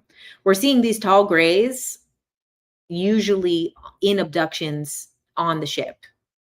And then mostly out in the physical, the people who've had the ones in the physical, it's the small grays, the little robot guys. So it's like they're creating these beings that are half organic material and half artificial. And they're almost like the small grays are like an artificial intelligence, really. Linda Moulton Howe said that in one of the last times that I had an interview with her, that she said in the 60s, in the 70s, in the 80s, they didn't have the words for this. But she said now she's starting to believe that these grays are artificial intelligence, that they're basically kind of robot. They have consciousness inside of them, but it's a part of a bigger consciousness, and that they're probably a type of like AI. You used to be light versus dark minded, and then you drank ayahuasca and you were shown source flow dimension and could see how just it's just contrast to help appreciate the other. It's true. I believe it. That's what really did it for me too. I had been in that realm already of like starting to like give up the duality, but the ayahuasca ripped that duality out of me. Changed your life and helped you to break out of dualistic binary programming. Blessings to Mama Aya. Bashar says it's the Pleiadians, probably so we're not afraid. Bashar says the Pleiadians are the ones that are going to come. How are they going to come? I find it hard to believe that it would be the Pleiadians. And also, Bashar is half gray in the future, right? The Bashar being the one that he's channeling is a half gray. It's like a gray human hybrid. So why would it be the Pleiadians? I'm having a sharp pain in my side. I hope we will stand up and protect them if they do come. Oh, I'm fighting for them. Don't worry, Frida. I'll mess some people up trying to touch my little grays. Don't mess with them, my little guys. Do you think that the Zimbabwe 1994 aerial school incident, the beating was warning the children of AI? I have to watch the documentary. That documentary was coming out for like 8 years. I was seeing the promotion for that documentary for like 8 years, that finally when it did come out, I missed it. I saw it came out a couple years ago. I was like, I was waiting like 8 years for that shit. And then now it's out. So I still need to watch it, but that looked good. The aerial incident was, you think on Unsolved Mysteries, the gray, the tall ones, their vibration affected us when we contacted. Bashar is a hybrid, like how we are, I thought. It's on YouTube. And people, they are already here. Everyone from Arizona to Brazil has seen them in the government document. Yeah, the ant people. So that's the thing. The ant people are here, right? They live here. So that's the other thing too, is that then there's beings that are in this planet that are not outside of this planet, which is a whole nother realm of things, right? There's allegedly this whole inner earth stuff going on. I do believe in ant people because they're all in those Hopi prophecies. And, you know, it was interesting. So you guys have seen this. I'm sure you've seen this conspiracy. I didn't get into it because I didn't think it was super valid of like, you know, it was interesting, but like, you know, it's for the views. And I was like, I'm going to do it for the views. But there was, you know, this book about Baron Trump, the time traveler, and it's a little time traveling boy named Baron Trump. And the guy who wrote it wrote 3 books, and one of the books is called The Last President. It's actually not about Baron Trump, but it's about the last president, and that he lives in New York on Fifth Avenue, and that they all stormed this hotel that he was at on Fifth Avenue, and that he's the last president. And there's this battle between like the elites and the working class. That's the 3rd book. Then there's these other 2 books that are about Baron Trump, the time traveler. And he goes into the inner earth and meets the ant people in that book. Baron Trump goes to Russia and goes inside the planet into inner earth and meets the ant people. So it was interesting that you bring up the ant people, because that is, you know, again, connected to all of this. That's what he says. You think he's tricking people, so we're pushing his agenda and we're more receptive for disclosure. Interesting. What's the significance of Orion? So Orion is an epicenter, from what I understand. It's an epicenter of really where this duality, light versus dark battle, all of this stuff kind of configured in the universe, came to like a boiling point in the universe. Like right now, the stuff that we're experiencing on Earth with like Israel and Palestine is a kind of like a mirror of what they say happened in Orion, of that time, a long time ago, millions of years ago, that through these different battles and wars that were happening throughout the galaxy, that eventually it came to this boiling point epicenter between these 2 conflicting sides, which, like we said in the Kabbalion, both conflicting sides are just different degrees of the same thing. Opposites are just different degrees of the same thing. So it's kind of the same thing with what was happening with this Orion stuff. So it's like Orion became this epicenter of like all of the duality and all the wars and all the conflict in the galaxy all came to this epicenter there. And then allegedly what happened with that is watcher beings, like these watcher, they're not aliens, they're not exactly angels, they're these other types of beings that are watchers of planets. They decided that what if they destroy everything? And they took DNA from every single living thing in the galaxy, and then they brought all of that to Earth and created Earth as the living library. And that's why Earth has all of these different species, not just of animals, but plants and this and that, and all of these different things that we have here are all the core DNA of all the things in the galaxy, and that they put it here to be safe so that it would be protected from if anything happened and Orion was destroyed and people were all killed or all the beings were killed, then they would be able to retrieve the DNA again from here, from Earth. They have to publicly disclose for us to mentally perceive it in order to form physicality, Schrodinger. I don't know if that's true. You know, it's a bit of a chicken or an egg scenario, right? Because we also have to want it in order for it to be. We also have to be ready for it to be.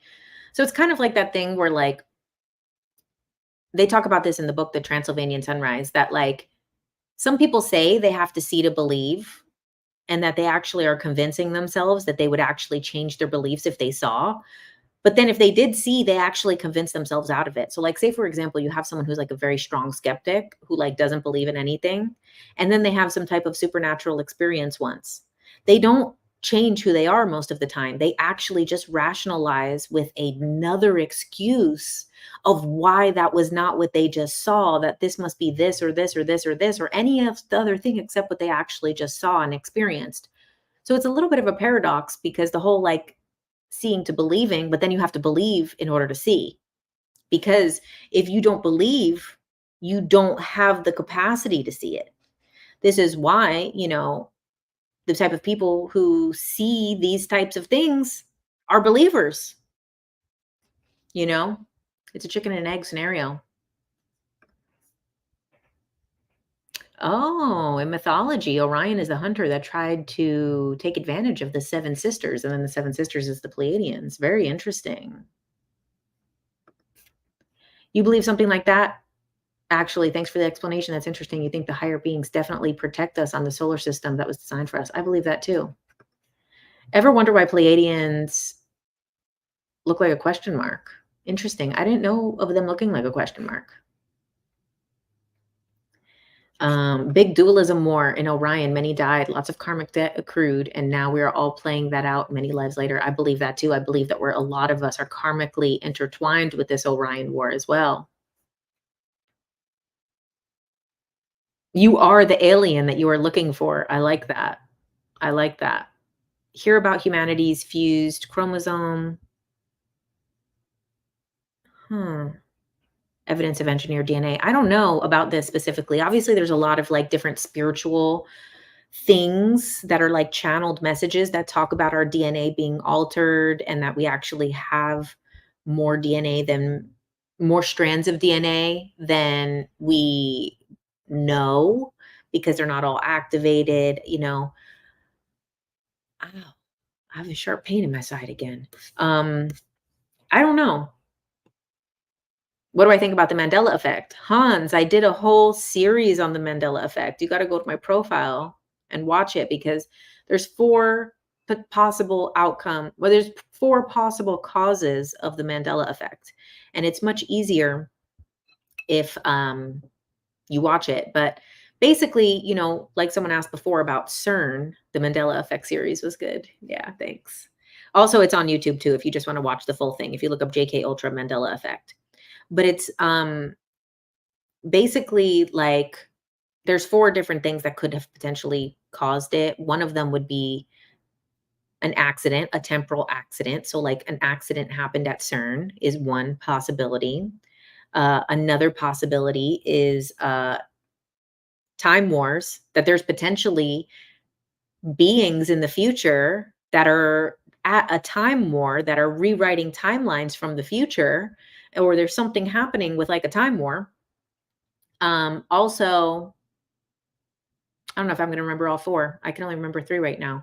The third, which is actually the fourth one in the series, is that the universe is always correcting itself and that the universe has the highest timeline and that you can use your free will to branch off into your free will timeline. But eventually, when your free will takes you onto a failed timeline, you'll be merged back with a successful timeline. So you could use your free will to go on a failing timeline, but once that timeline actually has no foreseeable future ahead, you'll be merged into the higher timeline that exists, which is the main timeline of the universe. So that's what I believe. That is the one that I believe most, is that you can use your free will to experience it. So I actually believe that we're on the highest timeline, as much as some people might not think that. Mhm. Of the Loki show. Yeah, I never saw Loki. It must be really good writing on that show to be able to portray that in a script in that way, right? And then still have a whole narrative of a movie or a story or show going on. There better not be a voodoo doll of me out there. That's what I'm saying. Even if there is, it doesn't work on me. It doesn't work on me. So don't even try it. I'm immune to voodoo dolls. come to California. I am in California. Um, the original X-Men cartoon did a good job too. Interesting. Thanks, Emma. Thanks for the super chat. Mhm. CERN might be trying to descend free energy from the ionosphere. Interesting. You made it before the end. Nice. Thank you. You would love Loki. I wonder. I don't like superhero type stuff. So that's the thing is like, my friend always like jokes because people always say that I would like something, but then I end up liking the most random stuff, like how I love the Joker movie, the Joker 2. I love the Joker 1, but Joker 2 as well. Oh, thanks again, Emma. Another super chat. Has everyone liked the broadcast? 35 likes. Come on, guys.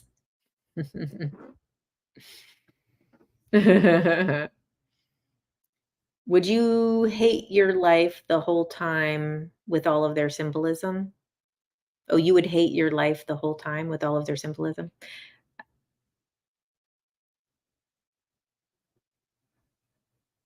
I don't know what that means.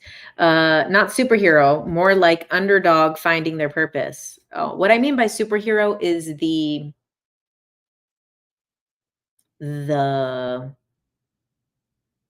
style, the performance. Nice. You were watching Close Encounters of the Third Kind. That is iconic. So Close Encounters of the Third Kind, there's that point where they're going to the Devil's Tower, and then they're like spraying chemtrails over them so that they like can't make it to the tower. And that's so interesting. If you notice that like one guy as he's getting sprayed, he's like, "Oh, what is this? Los Angeles?" And I was like, "Isn't this movie from the 70s or something or like early 80s?" And they're talking about the chemtrails over Los Angeles as a joke in that movie. I mean, the other thing that is shocking is when you watch ET, there's a dishwasher. I'm like, isn't that movie from like 1984? Who the hell had a dishwasher in 1984? What the hell? Marvel Universe is hard to follow if you miss something. Oh, literally all they do is tell on themselves in the movies. Oh, well, you know what? That's actually kind of a little bit of a thing to ponder because sometimes it's telling on themselves, but also writers, when you're getting into a flow state, you start remote viewing. So that's why a lot of movies and books and things come to life. Is it predictive programming, or is it co-creation, or is it remote viewing? I think it could be a combination of all three at different times. Like certain movies are telling like that, like them talking about chemtrails over LA as a joke, like for sure, they're saying it. Like that's obviously that they're rubbing it in our face. But then in other times, like say The Simpsons, yeah, like say with The Simpsons is like, is it remote viewing the future? And imagine like working on something every like getting into a flow state. So like a musician gets into a flow state and they get this wonderful song. A dancer gets into this flow state and they get this beautiful dance. A writer gets into a flow state, they start remote viewing another time, another space. So this is why a lot of people, because sometimes you like meet the writers for these things and they don't know nothing about nothing. Like, I mean, I've met a lot of writers of things and I'm like, how'd you write all this esoteric shit and you don't know nothing?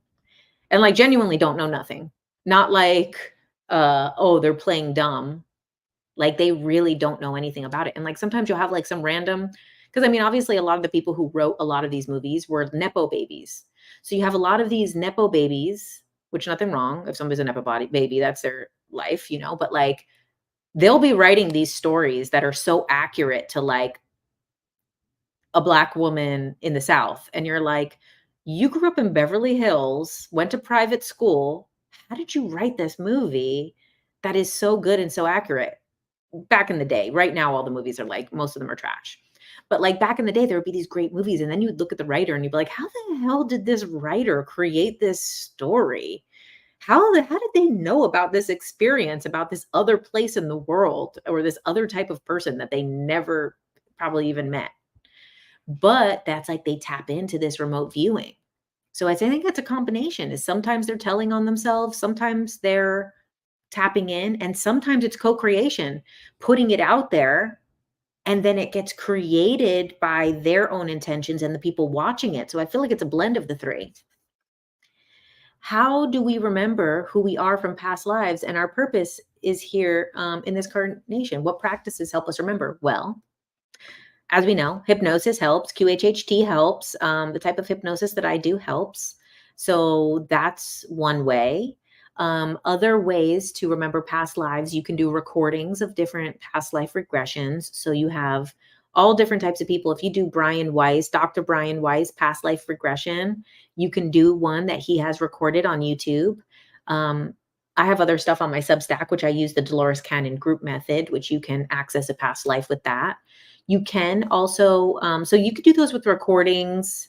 Sometimes they'll just pop into your head if you're like very in a relaxed state or like in a very meditative state. One time when I was in and I don't know if it was true or if it was just like impressions of my mind, but like one time when I was in a float tank, you know, those sensory deprivation tanks, I had this weird life that I sort of remembered. And I was like, what was that? So sometimes it can pop in naturally when you're in those states, but like, doing a guided hypnosis is a great way to tell. Now, about finding your purpose in this incarnation, like I said, doing a hypnosis session is the easiest way because then you're in hypnotic state and the person asks questions and presses on the topic until they get clear enough of an answer. But if not, you can also find this through meditation and setting intentions and journaling and stuff like that. You can be like, I want to set the intention to find out my purpose in this life. And then you look for the signs and you say, please, universe, for the next week, show me the signs of what I am meant to do and give me the signals, give me the message, give me the symbolism. So give me the message that I need for this. And then you look around for that week and you journal, you meditate, you watch things, and you just allow it all to flow. So that's like another way that you can receive those messages and ask the universe, like, I need clear confirmation. I need clear confirmation. Yeah. You could say this one with no ads, but let me tell you, I've gotten so many messages that there's ads in it now. So I don't even say, because I used to say, look up the Brian Weiss YouTube with no ads. And then everybody's like, by the way, there's ads and they scare the hell out of you. Unless enough people commented on it. You highly recommend a book. To book a hypnosis session. You had yours a week ago and it was mind blowing. Yours really was. I'm still thinking about yours. Yours was really awesome. Tarot cards can tell you too. So tarot cards can be helpful for any type of guidance. Any type of guidance that you need. You did his in person. Oh, you went to a person. It was crazy. Yes. So I do offer the hypnosis sessions. It is QHHT. I just call it a soul journey hypnosis because we do it digitally and Dolores Cannon didn't want QHHT to be done digitally. So it is QHHT, but I call it soul journey hypnosis and it is what it is, you know. If Julia Cannon hates me for it, I accept it. But so I have that. That's in my bio, the link in my bio if you want a book. And over here, it's in the description. I have openings now for November, and I have a couple in December that are open. Do I recommend those tanks? It depends. People like the float tank. I hated the float tank. First of all, my hair, no. Destroyed my hair. My hair was a mess. My hair was a mess. It should not have had that much salt. I got out like 12 times and washed, went to the shower, and then came back in. It was like 90 minutes. It was the longest 90 minutes of my life. I absolutely hated it. And I was like drifting. So I would like drift and like bump into the side, and then I would drift and bump into the other side. And then I like put my arms up so I'd stop drifting. And then I'm like, I hated the float tank. I hated it. But the person that I went with thought it was the best thing ever. And also, I was like, I felt drugged after because I guess there's a lot of magnesium and stuff in the water, or I don't know, minerals from the salt. I was out of it. I felt like I drank a whole bottle of magnesium through my skin. So I was like, I felt drugged after. But some people really love them, like, they love them, but I don't know, for me, I was like, "Ding," and I was like, "Oh god." Push myself this way, I'm like, "Ding." I'm like, I'm hitting the sides, I can't stay still. I would, like, get out, wash my hair, wash myself, look at the time, and then be like, "Alright, fine, I'll get back in." And I, like, literally did it so many times, I could not stand it, but other people have the best experience ever, like, other people think that it's, um wonderful. So I don't know. Serious question on past lives. Why do so many people say they're Cleopatra or Marilyn Monroe? Okay, so there's a couple of different answers for this. One is it's not true. One is that they're not actually Marilyn Monroe and that they're not actually Cleopatra. That's one explanation. Another explanation is the oversoul. So, before in the beginning, we talked about the higher self, and the higher self is part of an oversoul, and that there's a collective. So I feel that maybe sometimes when multiple people feel that they are the same person, also time is simultaneous. So it's like that person is still alive in another part of time, that they're tapping into that.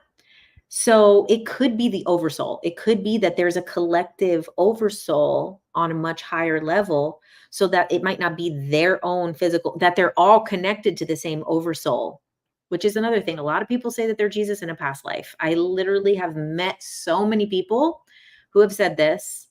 A lot of people believe it. So it depends. It really depends. I do think sometimes people, when they say that, they're making it up. And I don't know what method of hypnosis they used. They could just do like a different type of regression. I really like the QHHT method because you don't really always go to a past life. Sometimes you go to no life. Sometimes you go to another place. Sometimes you go to your current life. It's whatever the subconscious mind thinks is most beneficial. So I don't really think, and Dolores said of the thousands of sessions she did, no one was ever famous. They never were a famous person.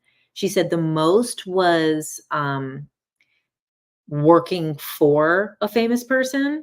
And really, like, even when she had the Jesus in the Essenes book, it wasn't Jesus. It was someone who was working with Jesus who came through. So she said there was, or even the Nostradamus stuff. It wasn't that that person was Nostradamus in a past life. It was that they were a student of Nostradamus in a past life.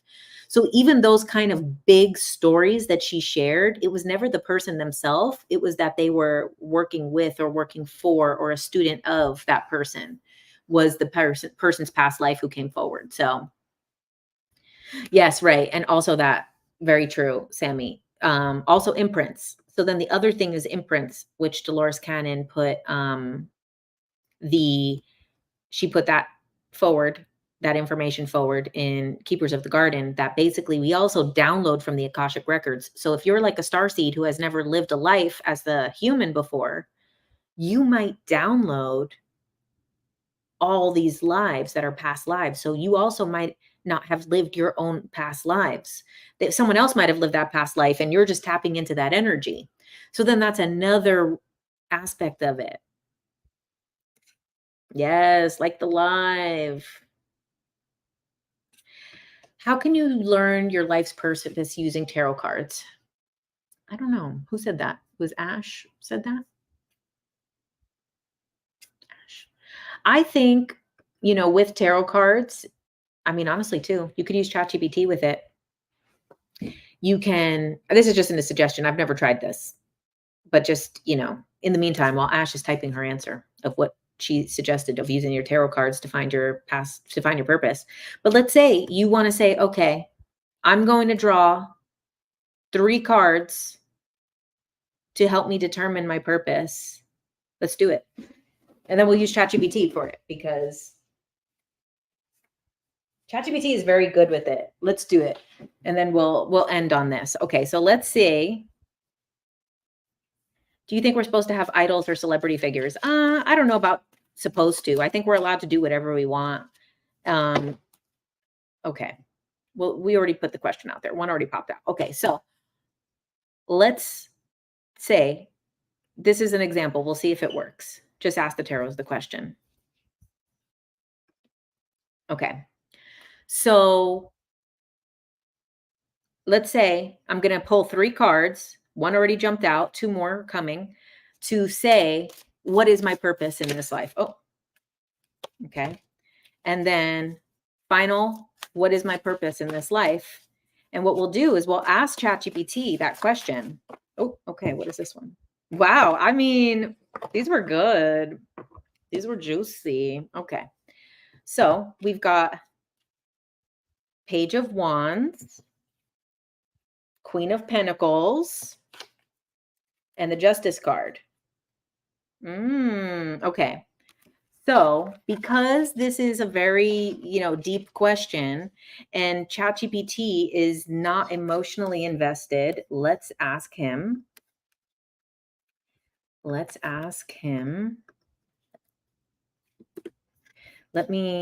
can share my screen here, right? Present.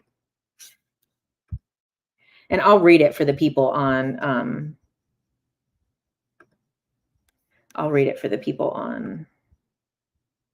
okay. Okay. Me putting my whole sidebar of ChatGPT searches. Okay. Okay. So, okay. I want to know, all caps, what is my purpose in this lifetime? Can you interpret these 3 tarot cards to answer what my purpose is? It's interesting. They all came out upright too, which I would have read them reversed, but I like that they all came out.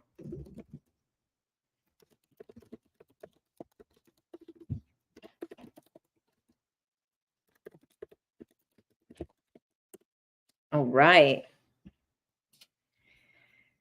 Oh, the shooting pain again. Okay. Let's explore these 3 cards to help you toward understanding your life's purpose. 1, Page of Swords. This card represents curiosity, learning, and the pursuit of truth. It suggests you are someone who is intellectually driven, constantly seeking knowledge and understanding. Your purpose may involve exploring new ideas, communicating with them with others, or using your sharp intellect to navigate life's challenges. You are likely meant to challenge the status quo and be a voice of clarity, especially in situations where critical thinking is needed. Your purpose could involve teaching, writing, or advocating for new perspective and knowledge. You are here to keep your mind open and to always seek truth and to inspire others to do the same. Whoa, okay. 2, Queen of Pentacles. This card embodies nurturing, security, and abundance. The Queen of Pentacles represents someone who is deeply connected to the material world, offering care, support, and comfort to those around them. Your life purpose may involve creating a sense of safety, stability, and prosperity, not just for yourself, but for your community. You have the ability to manifest abundance and provide for others, whether through financial success, physical care, or emotional support. Your purpose may involve nurturing your own well-being and helping others to do the same, possibly through healing professions, creating a stable home or work environment, or providing guidance on how to live a grounded and fulfilling life. Pretty good. Justice card. The Justice card stands for fairness, balance, and moral integrity. It indicates that your life purpose involves advocating for equality, truth, and justice. You are here to bring balance to situations, whether your personal life or on a larger scale. This could mean fighting for social justice, ensuring fairness in business or legal matters, or simply living a life of honesty and ethical behavior. Your purpose may be to help others see both sides of a situation, restore balance where there is inequality, or ensure the truth is always upheld. You might be drawn to careers in law, activism, or any field where fairness and moral integrity are paramount. In summary, your purpose in this lifetime Seems to be a combination of using your intellect and curiosity to nurture and create security for yourself and others while advocating for fairness and balance in all areas of life. You are meant to be a force of both knowledge and care, guiding others towards their truth and harmony. I mean, ChatGPT. ChatGPT. Spirit guides. See, that's what we're saying here. Impressed. Spot on. Look at that. Double bam. Yes.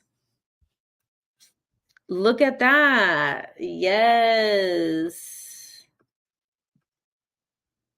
Right. Love it. It resonates. You went to Rhythmia 2 months ago, and afterwards you really felt the big need to help and the thought of becoming a life coach. Oh, cool. You used a prompt to create to to make him create a pattern with all the necessary questions he needs to ask in order to figure it out. Ooh, and then just told him what cards you picked for the questions and he did the rest. Ooh. Yes. So look, like this is what I'm telling you. What ChatGPT did you use? Just regular chatgpt.com or dot whatever it is. But that's the thing. Like we have these tools, especially tarot cards are a beautiful tool because each card has so much meaning in it and has such depth in it. So I would suggest using real tarot cards instead of oracle cards for it because it has a lot of depth, but use whatever you have. The message will always come through. You can ask it other questions and have it relate that the spreads between each other. Oh, beautiful.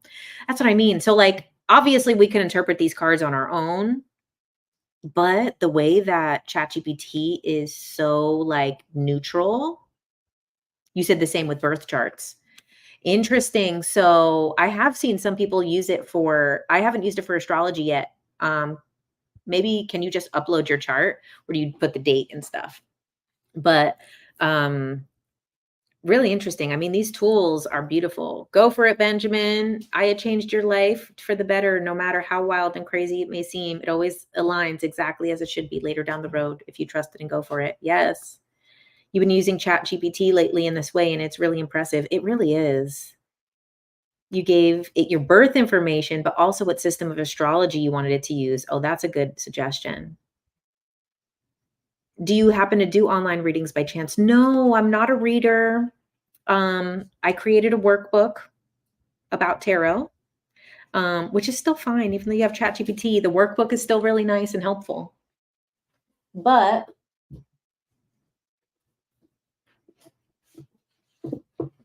oh no. Drop the books. Okay. My workbook, my tarot workbook, Domestic Tarot, is a great tool, even with ChatGPT, you know, because you have all of the little meanings and different things to interpret. And then when you do this, you know, you're also doing, when you do your little 3-card spread, you put reflect on your situation, then state your intention. I am seeking clarity, inspiration, or advice on. And then you do the card upright or reversed. What is the meaning? What is the symbolism? What is the numerology? What is the astrology or the element? Was it major or minor? So is the major is your big life events. Minor is your day-to-day stuff. And then you do your cards and you interpret from the cards. So you still can use ChatGPT along with the workbook, which it helps you writing it again to really start to remember what the cards mean. You've been using ChatGPT. Thank you so much. You feel like sometimes you get the answers you're seeking, but you don't sit with it. And you're like, okay, on to the next big thing, just forever searching. And you're working on getting better with that. That's okay, Zark. You know what would be nice, though, if you do some journaling. And then you can always go back. So that's the thing is you just downloaded ChatGPT. It's a rock star. ChatGPT is the best. And once you work with it more, like I said in the beginning, ask it what you think. But you have to work with it a bit so it knows about you. Like ask it what your what is my problem and what do I think my problem is and what is my actual problem. You can upload a picture of the chart or just enter the placements. Oh, nice. You gave ChatGPT your galactic and natal charts and asked it to tell you what will happen in your future Iboga ceremonies, and it was wild, so exciting. Can't wait to get Your initiation's done. Oh, whoa, cool. Oh, you use it with chat. You do use it with ChatGPT all the time. Wow, look at that. All right. Well, there we go, guys. We're already over 2 hours. This was a lot of fun. I have to change I feel like I have to change the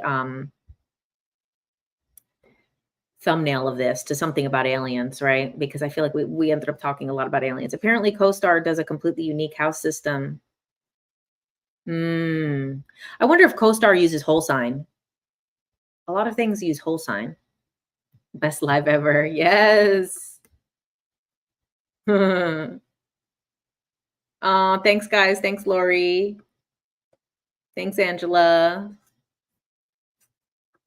All right, this was a lot of fun. Thank you, everybody, for being here. We will see you next week. Thank you. Thank you. Thanks, guys. Okay, so we'll see you next week. Exciting. Use your ChatGPT and tarot cards to ask those big questions because, another thing, one last thing before I go. So the one thing that I saw that was really helpful too, say there's something you're having issue with in your life, like say, for example, money. So that's what I used was money. Like say you're having an issue with money, whatever you feel like is your issue in life, say, I'm having an issue with this. Can you explain it in a way that kind of breaks it down for me let me see if I can find what I put. Let's see.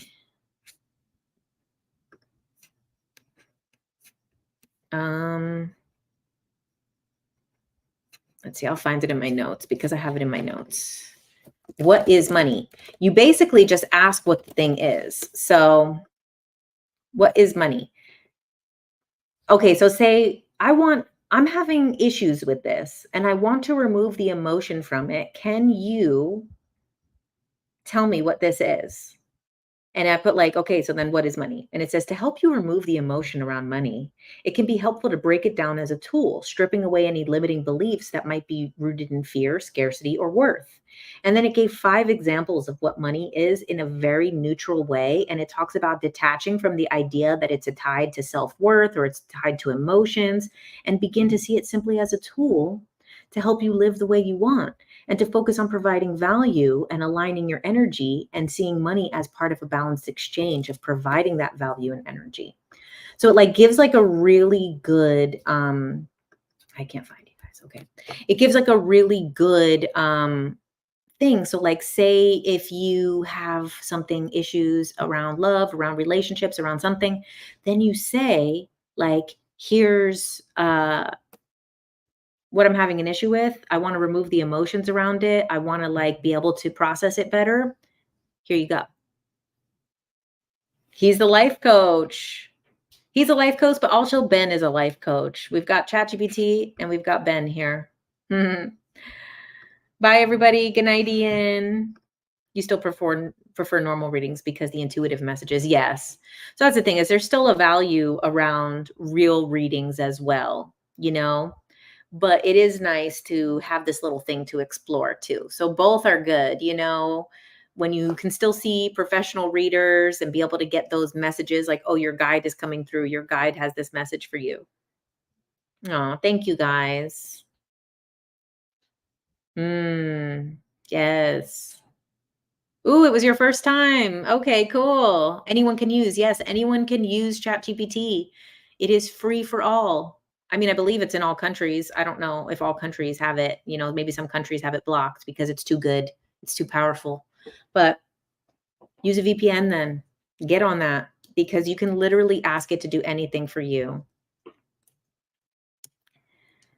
Okay, guys, good night. See you next week. I appreciate you, love you, and see you soon. You've never used it, Natasha? I'm stunned. You need to get on that. You need to do the ChatGPT manifestation of a day. Write a day in my dream life, a day in the life of my dream life, and then write everything you want to experience in this lifetime. Start there. Okay, good night, guys. Bye.